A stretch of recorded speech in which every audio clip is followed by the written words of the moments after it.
Hello दोस्तों, welcome to maths अड्डा। अपना टॉपिक चल रहा है परसेंट, और परसेंट का आज अपना 5वां पार्ट है। तो आज का सवाल ये है कि नताशा ने अपने मासिक वेतन का 45% खरीदारी पर खर्च करने का निर्णय लिया। 11,475 रुपये खर्च करने के बाद उसे ज्ञात हुआ कि यह धन उसके द्वारा खर्च किए जाने वाली राशि का 60% था। नताशा का वेतन कितना है? सिंपल सी बात है कि उसने 45% खर्च करने का निर्णय लिया था। अब 11,475 रुपये खर्च करने के बाद उसे ज्ञात हुआ कि जो उसे खर्चा करना था उसका 60% ही खर्च हुआ है। मतलब हमें खर्चा कितना करना था? 45% करना था, हुआ नहीं। कितना हुआ है कि जितना खर्चा करना था उसका 60%, मतलब 45 का 60% ही खर्च हुआ है। तो हम क्या करें, हम 45 का 60% ज्ञात कर लें। हमें क्या करना है? 60% ज्ञात कर लेते हैं किसका? 45 का। 20,500 और 20 तिया 60, 9,5 45 और 9 तिया 27। मतलब टोटल जो खर्चा अपना हुआ है वो कितना? टोटल जो हमारा खर्चा वो कितना हुआ है? 27% खर्च हुआ है। तो अब हम ये कह सकते हैं कि 27% है वो 11,475 के बराबर है। 11,475 किसके बराबर है? 27%। क्योंकि खर्चा अपना कितना हुआ है? 27% ही हुआ है। 11,475 है वो किसके बराबर है? 27 इंटू में हमें 100 का मान याद करना है। 27 के पार से काट लेते हैं, ये कितना आएगा? 27 चौका 108। कितना बचेगा? 6। कितना उतारेंगे? 7। 27 दुआ 54, 27 दुआ 54। कितना बचेगा? 13। उतार लिया 5, 27 5 135। मतलब 42,500 रुपये इसकी टोटल इनकम होगी। मतलब उनका वेतन कितना होगा? 42,500 रुपये होगा। सिंपल सी बात है, खर्चा 45% करना था, 45 हुआ नहीं। जितना खर्चा करना था उसका 60% ही खर्च हुआ है। कितना हुआ है? 60%। 45 करना था लेकिन क्या हुआ? 45 का 60। 45 का 60 मतलब एक्चुअल में जो खर्चा हुआ कितना हुआ था? 27%। 27% किसके बराबर हो जाएंगे? 11,475 के बराबर हो जाएंगे। तो उसका वेतन कितना आ जाएगा? 42,500। ये रहा अपना अगला सवाल। किसी गांव की जनसंख्या 8,500 है। इसमें प्रथम वर्ष में 20% की वृद्धि तथा द्वितीय वर्ष में 25% की वृद्धि हो तो 2 वर्ष बाद जनसंख्या क्या होगी? 2 वर्ष बाद जनसंख्या क्या होगी? सिंपल करना है कि आज कितनी जनसंख्या है? 8,500। पहले वर्ष 20% वृद्धि है, कितना कर देंगे? 120 बटे में 100। दूसरे वर्ष कितना? 25% की वृद्धि, कितना कर देंगे? 125 बटे 100। अब काटते हैं इसको, 2 0 से 2 0, 25 5 125, 25 चौका 100,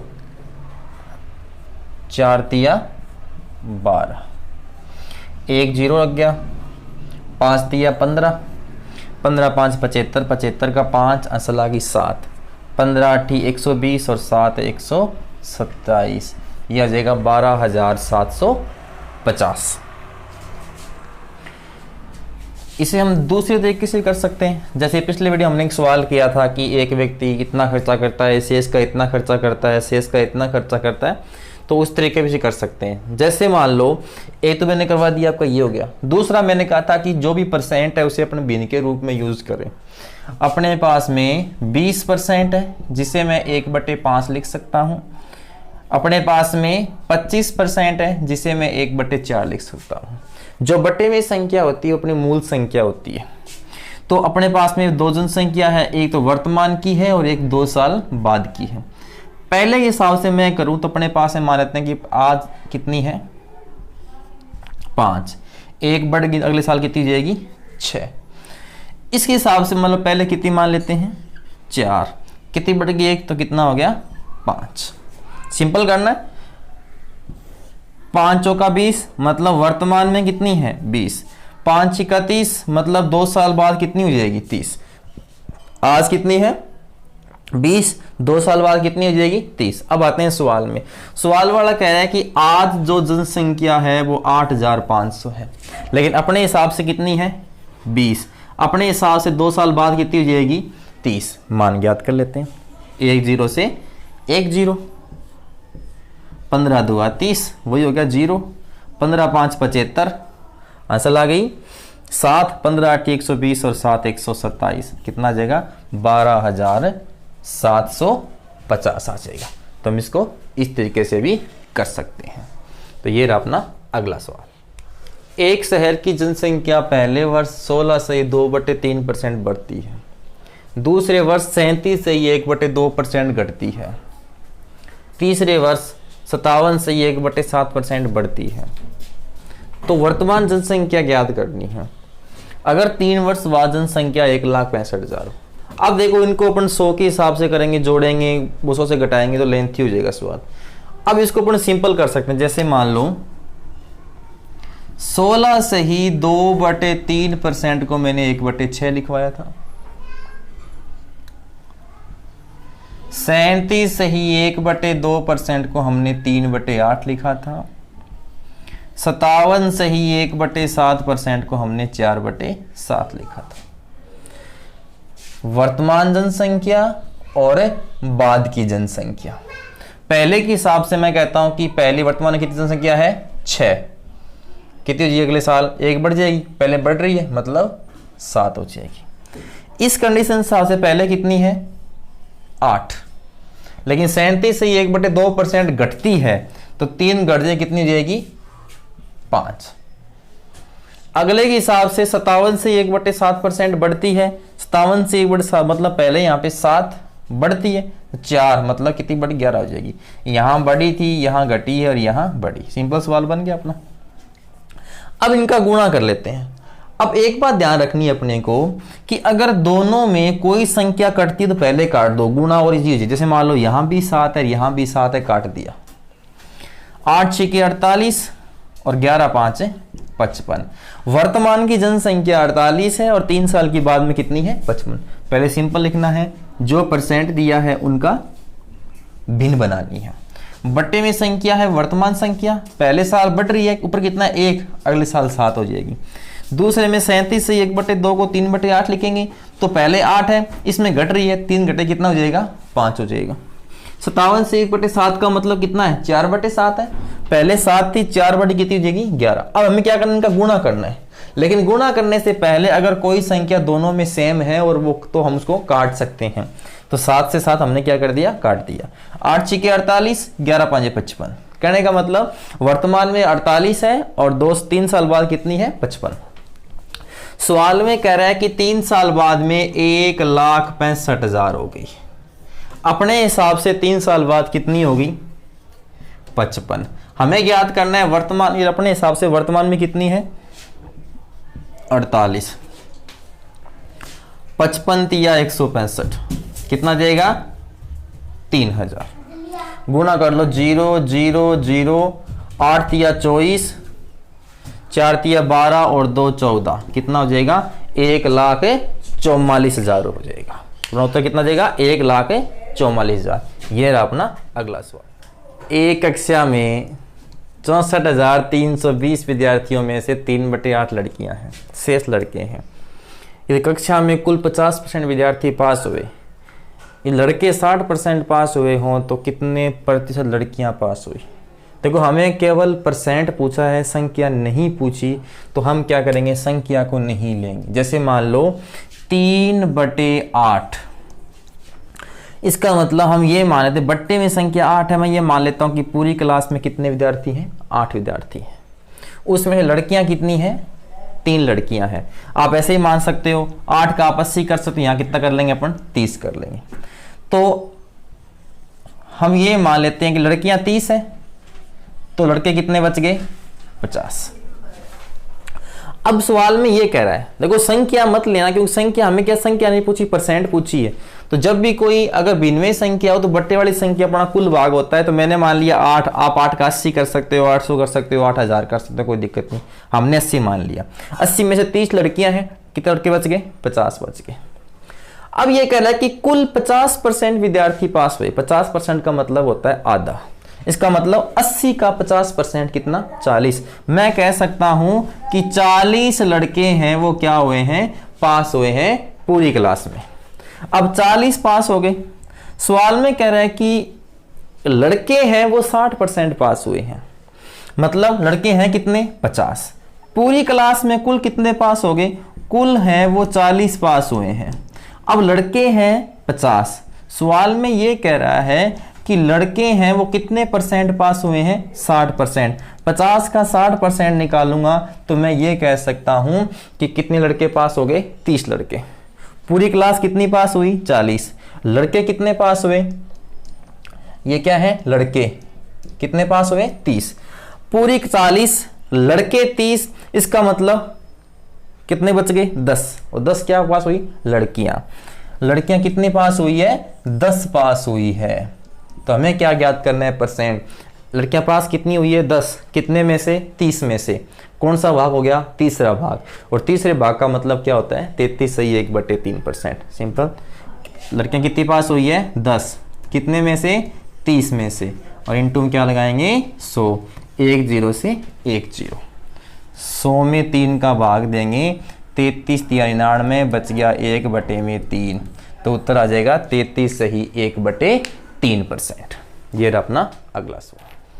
किसी सिनेमा टिकट की बिक्री 16 सही 2/3% बढ़ जाए और टिकट का मूल्य 57 सही 1/7% बढ़ जाए तो उसके आय में कितने प्रतिशत की वृद्धि होगी? अब देखिए सिंपल, 16 सही 2/3% को हम 1/6 लिख सकते हैं और 57 सही 1/7% को हम 4/7 लिख सकते हैं। सिंपल वे में करेंगे, अगर और तरीके से करेंगे तो सवाल अपना लेंथी हो जाएगा। अब ये किस में वृद्धि हो रही है? बिक्री में। और ये किस में वृद्धि हो रही है? मूल्य में। हम ये मान के चलते हैं कि पहले अपनी 6 टिकटें बिकती थी, लेकिन अब कितनी टिकटें बढ़ गई? एक और बढ़ गई। तो आज कितनी टिकटें बिकती हैं? 60 टिकटें बिकती हैं। ये किस में वृद्धि है? मूल्य में। तो हम ये कह सकते हैं कि पहले एक टिकट के 7 रुपए लगते थे, अब कितने बढ़ गए? 4। तो अब एक टिकट कितने रुपए लगते हैं? 11 रुपए लगते हैं। तो 7 6 42, मतलब पहले जो अपनी आय होती तो कितनी होती थी? 42। और 11 7 77, अब कितनी होती है? 77 रुपए की होती है। पहले अपनी जो आय थी वो होती 42 रुपए की, और अब जो आय हो रही है वो हो रही है 77 रुपए की। तो देख कितनी बढ़ गई? 35 रुपए बढ़ गए। आय में कितनी वृद्धि होगी? 35। कितने पे? 42 पे। 35 रुपए बढ़ गए कितने पे? 42 में। हमें तो परसेंट ज्ञात करना है, इनटू में क्या लगा देंगे? 100 लगा देंगे। देखो सबसे पहले परसेंट को भिन्न में चेंज करना है। जो बट्टे में संख्या होती है मैंने कहा वो मूल होती है। इसमें ये क्या है? बिक्री, मतलब टिकट की बात करें, पहले 6 बिकती थी, 1 बढ़ गई 7 बिकती है। पहले 7 रुपए लगते थे, 4 बड़े कितने लगते हैं? 11। पहले 42 रुपए कमाते थे, अब कमाते हैं 77 रुपए। कितनी आय बढ़ गई? 35। कितने पे? 42 पे। 7 5 35, 7 6 42। कितना हो जाएगा? 500/6। 8 6 48, कितना बचेगा? 2 उतार लिया 0, कितना हो गया? 20। 6 तिया 18, कितना बच गया? 2/6, 1/3। तो ये कह सकते हैं कि 83 सही 1/3% की अपनी आय में क्या हो जाएगी? वृद्धि हो जाएगी। ये रहा अपना अगला सवाल। किसी वृत्त की त्रिज्या में 25% की वृद्धि की जाती है तो उसके क्षेत्रफल में वृद्धि का प्रतिशत ज्ञात कीजिए।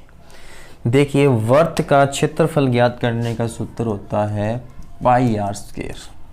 तो पाई तो दोनों में सेम ही रहेगा, वृद्धि किसमें होनी है, त्रिज्या में होनी है, आर में होनी है। तो जब कभी भी इस प्रकार के सवाल आए तो हमें सिंपल करना है। जैसे ए तो मैंने अभी कर लिया था, जनसंख्या वाला किया था। जैसे मान लो 25% है, 25% को हम 1/4 लिख सकते हैं। आर स्क्वायर होता है वर्त की क्षेत्रफल सूत्र, तो 25 को 2 बार लिखेंगे 25%, तो इसका मतलब 1/4, क्योंकि आर स्क्वायर आर 2 बार आएगा तो वर्ती 2 बार होगी। तो पहले 4 बाद में 5, यहाँ पहले 4 बाद में 5। तो हम ये कह सकते हैं कि पहले जो अपना क्षेत्रफल था वो कितना था 16, और बाद में कितना हो गया 25। पहले कितना था 16, बाद में कितना हो गया 25। तो वृद्धि कितने की होगी, 9 की वृद्धि होगी। कितने पे, 16 पे, और इनटू में क्या लगाएंगे 100। 4 चौके 16 और 25 चौका 100। 25 को 9 से गुणा करेंगे, 25 नहीं होता है 225। अब क्या करना है, 225 बटे में 4 काटें इसको, 5 चौके 20। असल कितनी आ गई 2, उतार लिया 5, 6 चौके 24, बच गया 1, 4 दूए 8 और 5 चौके 20। तो उसके क्षेत्रफल में कितनी वृद्धि हो जाएगी, 56.25% की वृद्धि हो जाएगी। एक तरीका अपना यह है कि हम ये मान लेते हैं कि अपना क्षेत्रफल पहले कितना था 100 था, तो कितना कितना बढ़ेंगे 125 बटे 100 इंटू 125 बटे 100। 100 से हमने क्या काट दिया 100 काट दिया। अब 125 का स्क्वायर कितना होता है, 125 का स्क्वायर होता है 156.25। 125 का स्क्वायर कितना होता है 156.25। यहाँ कितना लगा है 100, 2 के बाद लग जाएगा पॉइंट। तो पहले 100 था, अब हो गया 156.25, तो कितना बढ़ जाएगा 56.25% की वृद्धि हो जाएगी। तो अपना उत्तर कितना आ जाएगा 56.25% आ जाएगा। तो ये रहा अपना अगला सवाल। किसी आयत की लंबाई को 37 से ही 1/2% बढ़ा दिया जाता है और इसकी चौड़ाई को 16 से ही 2/3% घटा दिया जाता है, तो इसके क्षेत्रफल में कितने प्रतिशत का बदलाव आएगा। पहले वाला सेम ही सवाल है। अब आयत का क्षेत्रफल ज्ञात करना है, सूत्र क्या होता है लंबाई इंटू चौड़ाई। अब देखिए, अब इसको 100 मान के करेंगे, इसको जोड़ना पड़ेगा घटाना पड़ेगा, तो कैलकुलेशन लेंथी हो जाएगी। अब सिंपल करो कि 37 से ही 1/2% को हम 3/8 लिख सकते हैं, और 16 से ही 2/3% को हम क्या लिख सकते हैं 1/6 लिख सकते हैं। ये 37 से ही 1/2% को 3/8 लिख सकते हैं। कैसे लिखते हैं ये मैंने परसेंट के पार्ट पहले में बताया है सारा। तो अब हम ये मान सकते हैं कि पहले लंबाई कितनी थी 8, अब बढ़ गई 3, तो अब लंबाई कितनी हो गई 11। चौड़ाई की बात करें तो पहले चौड़ाई कितनी थी 6, एक कम हो कितना हो गया 5। अब 8 छिके 48, तो हम कह सकते हैं कि पहले अपना क्षेत्रफल कितना था 48 था। 11 5 55, और अब कितना हो गया 55 हो गया। पहले कितना था 48, अब कितना हो गया 55। तो हम ये कह सकते हैं कि परसेंट में कितने का बदलाव आया है क्षेत्रफल में 7 का। कितने पे 48 पे, और इनटू में क्या लगाएंगे 100। 12 चौका 48 और 25 चौका 100। 25 7 होता है 175। तो 175/12% का क्या हो गया क्षेत्रफल में बढ़ोतरी होगी। 175/12% अपना क्या जाएगा उत्तर आ जाएगा। ये रहा अपना अगला सवाल। एक ट्रेन में उतने ही डिब्बे हैं जितने की एक डिब्बे में सीट है। एक डिब्बा 25 यात्रियों से भरा हुआ है और अपनी क्षमता का 71 से ही 3/7% भरा हुआ है। तो ज्ञात करो कि ट्रेन कितने यात्रियों को ले जाएगी अगर 20% सीट हमेशा क्या रहती है, खाली रहती है। तो कितना भरा हुआ, देखो 25 यात्रियों से भरा हुआ है जो कि अपनी क्षमता का 71 से ही 3/7 है। 71 से ही 3/7% को हम लिख सकते हैं 5/7। क्या लिख सकते हैं, 5/7। तो हम ये कह सकते हैं कि उस डिब्बे में कितने बंदे बैठ सकते हैं, 7 बंदे बैठ सकते हैं। लेकिन फिलहाल कितने बैठे हैं, 5। लेकिन सवाल के हिसाब से कितने बैठे हैं, 25। हमने 71 से 3/7 लिखा, इसका बनता है 5/7। मैं कह सकता हूं कि उस ट्रेन के डिब्बे में कितने बंदे बैठ सकते हैं, 7। लेकिन बैठे कितने हैं, 5। सवाल के हिसाब से कितने बैठे हैं, 25। 5 का मान 25, तो 1 का मान कितना आ जाएगा, 1 का मान कितना आएगा, 5 5 25, 5 आएगा। तो 7 5 कितना हो गया, 35। कहने का मतलब उस डिब्बे में कुल कितने बंदे बैठ सकते हैं, 35 बंदे। तो कुल जो सीट है वो कुल सीट कितनी है, 35 सीट है। अब सवाल में लिखा है कि एक ट्रेन में उतने ही डिब्बे हैं जितने की एक डिब्बे में सीट है। अगर सीट 35 है, अगर सीट 35 है, इसका मतलब डिब्बे में कितने हैं, 35 है। सीट कितनी है, 35, डिब्बे में कितने होंगे, 35। इसका मतलब वह कुल कितने यात्रियों को ले जा सकती है, कुल कितने यात्रियों को ले जा सकती है। तो 35 को 35 से गुना करेंगे तो कितना आएगा, 1225। 1225 कुल यात्रियों को ले जा सकती है। लेकिन सवाल में यह लिखा हुआ है कि हमेशा 20% सीट खाली रहती है, इसका मतलब वो 80% ही ले जाती है। तो हम क्या कर लेंगे, 1225 का 80% ज्ञात कर लेंगे। 1225 का 80%, 1225 का 80% ज्ञात करें। 2500 का 100, 25 से काट लेते हैं, कितना घटेगा, 25 चौका 100, कितना बच गया, 22, उतार लिया 5, 25 9 225 और 20 चौका 80। अब 20 का क्या करेंगे, 49 से गुना कर देंगे। तो 20 का 49 से गुना करो, 0 9 2 18, आंसर लागी 1 8 1 9। इसका मतलब वह ट्रेन कितने यात्रियों को ले जाती है, 980 यात्रियों को ले जाती है। तो ये रहा अपना आय की एक व्यक्ति की आय 25% की वृद्धि हो जाती है। एक व्यक्ति की आय में 25% की वृद्धि हो जाती है। यदि फिर से वही आय प्राप्त करनी हो तो कितने % की कमी की जाए। हमने पहले वीडियो में, दूसरे वीडियो में एक सवाल किया था कि राम श्याम से इतना ज़्यादा है, श्याम राम से कितना कम है। सेम वही कंडीशन है। कैसे, मैं मान लेता हूँ कि मेरी जो आय है वो 100 रुपये है। अब कितनी हो जाएगी, 125 हो जाएगी। ठीक है, 125 हो जाएगी। अब वापस हमें 100 करना है, 125 से 100 करना है। तो कितने रुपए कम करने होंगे मुझे, 25 रुपए कम करने होंगे। किस पे, 125 पे, इंटू में 100। 25 5 125 और 20 5 100। तो हमें कितनी कमी करनी पड़ेगी, 20% की कमी करनी पड़ेगी। वही सवाल है सारा।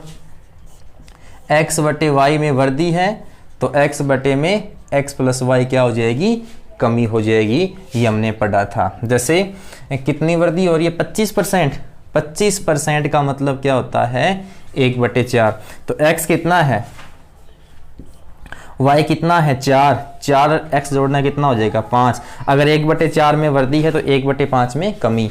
और 1/5 को अगर मैं % में चेंज करता हूं तो कितने % की कमी करनी पड़ेगी, 20% की कमी करनी पड़ेगी। तो इसकी आय में कितनी कमी करनी पड़ेगी अपने को, 20% की कमी करनी पड़ेगी। ये रहा अपना अगला सवाल। किसी संख्या को 4/5 से गुणा करने की बजाय 5/4 से गुणा कर दिया जाए तो हुई गलती का प्रतिशत ज्ञात करना है। तो सिंपल करना है कि 4/5 से गुणा करना था और हमने गुणा किससे कर दिया, 5/4 से कर दिया। तो ध्यान रखना कि इस कंडीशन में जो बटे में संख्या होती है उनका अपन एलसीएम लेंगे लेस है। 5 और 4 का एलसीएम कितना आएगा, 20 आएगा। अब 4/5 को किससे गुणा करना था हमें, 20 से, और हमने 20 का गुणा किससे कर दिया, 5/4 से कर दिया। तो 5 चौका 20, 4 चौके 16। अपना उत्तर कितना आना चाहिए था, 16। 5 चौका 20, लेकिन अपना उत्तर कितना आ गया 25 आ गया। आना कितना चाहिए 16, आ कितना गया 25। तो अपने से गलती कितने की होगी 9 की गलती, कितने पे 16 पे, इनटू में क्या लगाएंगे 100 लगाएंगे। 4 चौके 16 और 25 चौका 100, कितना 25 में कितना हो जाएगा 225/4। 5 चौका 20 बच गया 2 उतार लिया 5, 6 चौका 24 बच गया 1/4%। तो अपना उत्तर में कितना आएगा 56 सही 1/4%। गलती में कितना कितने % गलती हुई है 56 सही 1/4% गलती हुई है। तो आज के लिए बस इतना है।